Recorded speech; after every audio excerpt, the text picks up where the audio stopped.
Ito naman ay taon-taon nyo na rin sinasabi at pinaglalaban na bukod dito sa gratuity pay, ang gusto sana ng inyong grupo, alisin na itong job order at contractualization. Tama po sa hanay din ng mga teachers natin. Well, tama yun, no? Maliban sa magkaroon talaga ng kompensasyon, ay talagang ma-regularize nila. Kasi sa matagal na panahon, especially kahit nga sa DepEd, pag pumunta ka, Ma'am DJ Chacha, sa Baguio Mhm. Teachers Camp alone, no?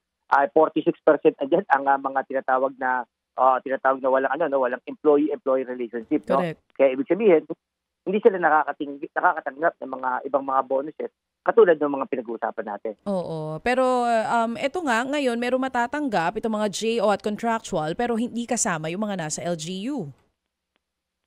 Tama po 'yun, 'no? Kaya siyempre alam naman natin, nakakalungkot 'yan, dahil nga wala silang ma-receive, wala silang pandagdag sa kanilang Noche Buena. Pero sabi nga kahit wala yung mga nasa LGU, at least kahit papano na isama nga itong mga nasa national government natin. Pero Sir Vladimir, anong ito bang panawagan ninyo na maisama sana yung mga nasa iba't ibang LGUs natin? Walang tugon dito ang national government o ang Pangulo?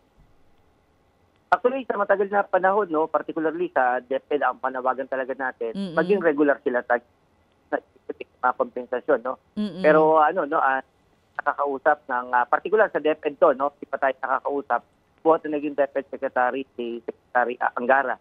Kasi Oh. sa DepEd din may kaso, Ma'am BJ Chacha, 'no, na naging regular talaga sila, especially itong panawagan natin kasi anytime actually baka nga mamaya o kaya sa mga bagong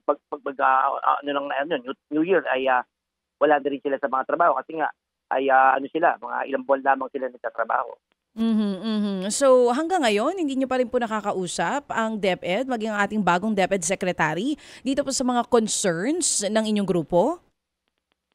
Hindi pa nakakausap sa partikular na mga ganyang usapin kasi lalo na especially nung World Teachers Day nga, Ma'am DJ Chacha, di tayo nakausap. Pero may mga ilang mga tugon, puro sulat lamang, no? Kasi ang dami nating mga hinahapag sa kanya, lalo na nung Mm. kailangan natin kasi yung 360 degrees na pagkakaiba niya sa dating DepEd Secretary kasi sa matagal na panahon talagang hindi kami kinakausap ng